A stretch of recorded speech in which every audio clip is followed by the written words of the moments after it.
Assalamualaikum warahmatullahi wabarakatuh. Perkenalkan, nama saya Susianti. Saya dari Prodi Akuntansi di Universitas Pancasakti Bekasi dengan nomor NIM 290207006. Hari ini saya akan mempresentasikan guna untuk memenuhi ujian akhir semester di mata kuliah Manajemen Pemasaran, yaitu mengelola organisasi pemasaran holistik.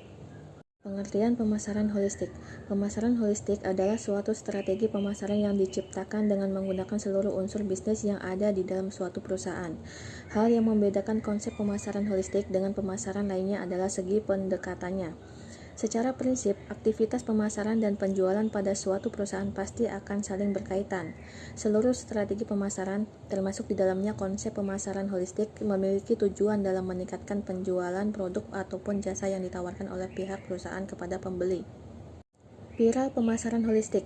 Ada 4 pilar yang menjadi komponen utama yang pemasaran holistik, yakni 1. Relationship marketing atau hubungan pemasaran. Yang kedua, integrated marketing atau pemasaran integrasi. Dan ketiga, internal marketing atau pemasaran internal.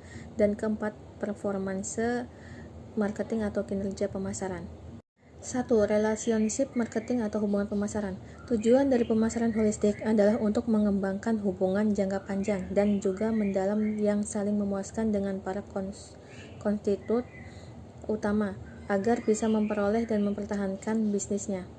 Integrated marketing atau pemasaran integrasi. Integrasi yang baik akan terjadi saat perusahaan membuat suatu kegiatan dan menyusun program pemasaran untuk bisa diciptakan, berkomunikasi dan juga memberikan nilai untuk konsumennya. Karena di dalamnya menggabungkan seluruh unsur pemasaran, maka nilai yang akan diberikan ke konsumen pun nantinya akan menjadi lebih besar dan juga lebih menarik.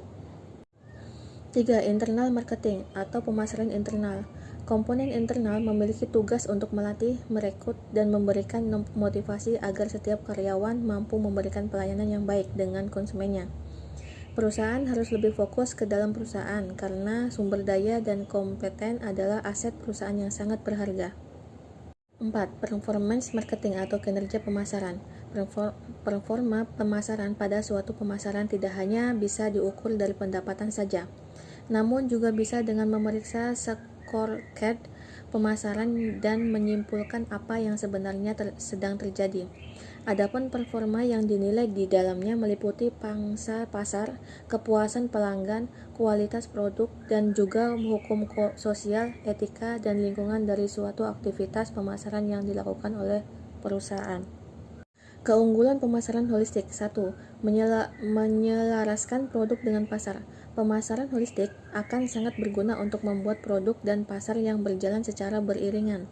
Produk yang dipasarkan tentu harus sesuai dengan keperluan pasar saat itu agar mampu meningkatkan kemungkinan kesuksesan penjualan. Yang kedua, konsep pemasaran holistik bisa mengeksplorasi nilai produk.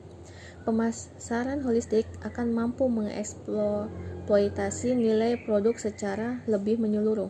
Aktivitas eksploitasi tersebut mencakup sistem online, periklanan, hubungan masyarakat, dan lain-lain. 3. Memiliki durasi waktu yang ideal. Durasi penerapannya bisa dimodifikasi dengan mudah. Setidaknya ada 2 jenis durasi yang terdapat di dalam pemasaran ini, yakni durasi sementara dan permanen. 4. Melibatkan hubungan manajemen dengan masyarakat. Bisa menciptakan suatu produk bisnis yang sesuai dengan kehidupan masyarakat seperti produk ramah lingkungan. Yang kelima, merupakan investasi jangka panjang. Menjalin hubungan yang baik atau kerjasama jangka panjang dan menargetkan pemasaran pada mereka yang memiliki tingkat kepentingan yang tinggi. Hal ini dilakukan agar bisa menambah referensi untuk para marketer. Cara menerapkan pemasaran holistik. 1. Membentuk tim pemasaran. Bentuklah tim pemasaran yang terdiri dari beberapa individu.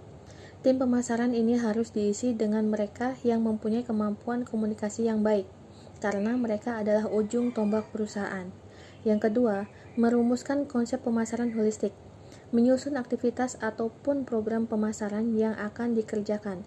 Program harus dibuat secara lebih detail agar jelas dan tidak terjadi salah tafsir untuk menghindari kesalahpahaman yang nantinya mungkin akan terjadi.